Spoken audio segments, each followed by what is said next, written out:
नमस्कार। श्रीमद् भागवत गीता जी के 16वें अध्याय का अर्थ। श्री कृष्ण बोले, हे भारत, अभय, शुद्ध सतोगुणी होना, ज्ञान, योग, निष्ठा, दान, इंद्रिय दमन, यज्ञ करना, तप, सरलता, अहिंसा, सत्य, क्रोध, त्याग, शांत, चुगली न करना, सब प्राणियों पर दया, तृष्णा से बचना, कोमल स्वभाव, लज्जा, चपलता का त्याग, तेज, क्षमा, धृति, पवित्रता, द्वेष रहित, अभिमान न करना, दैवी संपत्ति के सन्मुख जन्म धरने वालों को यह सब गुण मिलते हैं। हे पार्थ, दंभ, दर्प, अभिमान, क्रोध, कटु भाषण और अज्ञान, ये सब आसुरी संपत्ति के सन्मुख जन्म लेने वालों को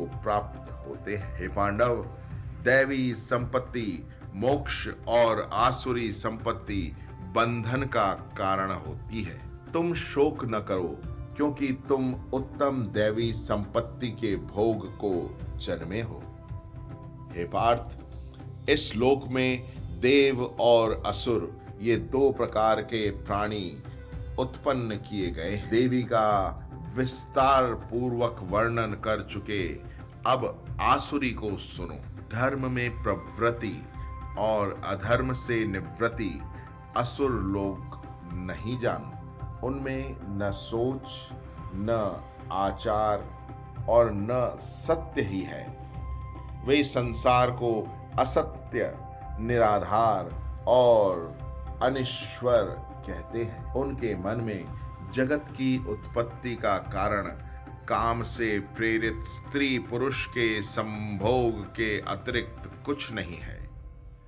मलिन आत्मा, अल्प बुद्धि, दारुण कर्म करने वाले इस संसार को नष्ट करने के हेतु पैदा होते हैं और दूषित काम के आश्रित होकर वे दंभी, मानी और मद से युक्त पुरुष नीच कर्मों में प्रवृत्त हो जाते हैं। वे मृत्यु पर्यंत चिंता से ग्रसित रहते हैं।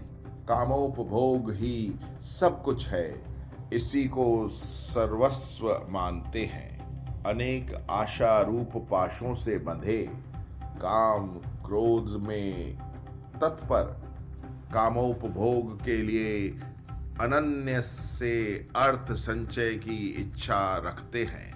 मैंने आज यह पाया, इस मनोरथ को पाऊंगा, यह है और यह धन भी मेरा ही होगा। यह शत्रु तो मैंने मारा, दूसरों को भी मारूंगा। मैं ईश्वर, भोगी, सिद्ध, बलवान और सुखी हूं। मैं धनी कुलीन हूं, मेरे समान दूसरा कौन है।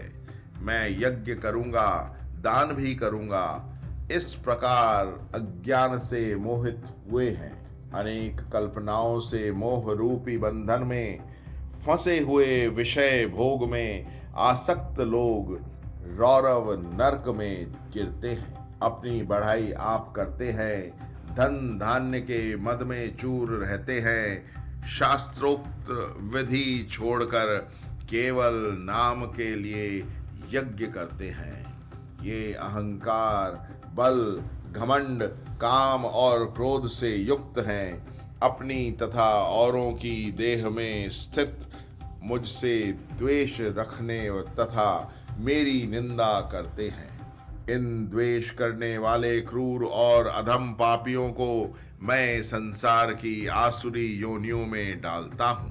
हे कौन्तेय, जन्म जन्म में आसुरी योनि पाकर वह मूर्ख मुझको पाए बिना ही अंत में अधोगति को प्राप्त होते हैं।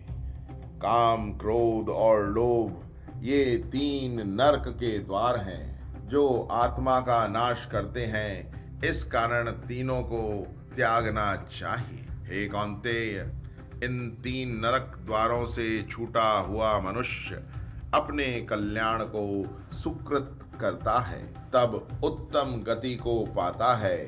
जो शास्त्रोक्त विद्याओं को छोड़ स्वेच्छानुसार कर्म करता है, वह सिद्धि को नहीं पाता, सुख को नहीं पाता और परम गति को नहीं पाता।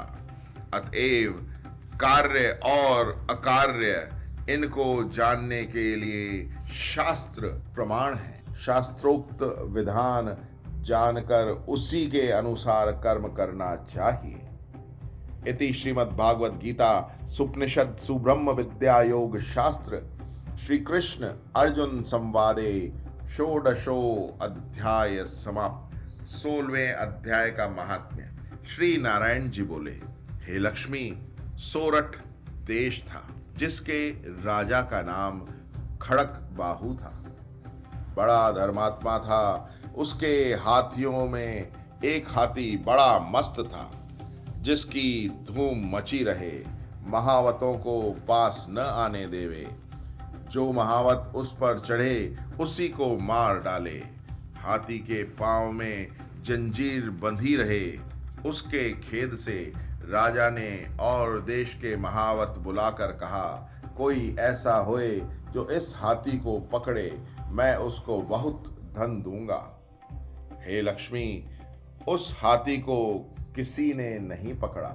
एक दिन हाथी नगर में छूटकर निकल गया। सामने एक साधु चला आया। लोगों ने उस साधु से कहा, हे संत जी, यह हाथी आपको मार डालेगा। संत ने कहा, तुम देखो श्री नारायण जी की कैसी शक्ति है।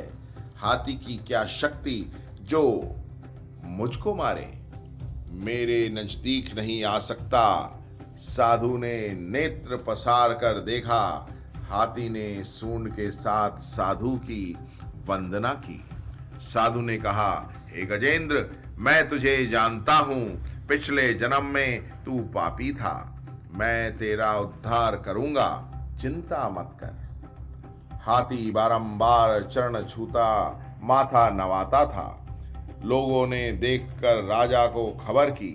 राजा भी वहां आया। देखा तो हाथी साधु के आगे खड़ा है। तब साधु ने कहा, हे गजेंद्र, तू आगे आ। हाथी ने आगे हो चरण वंदना की।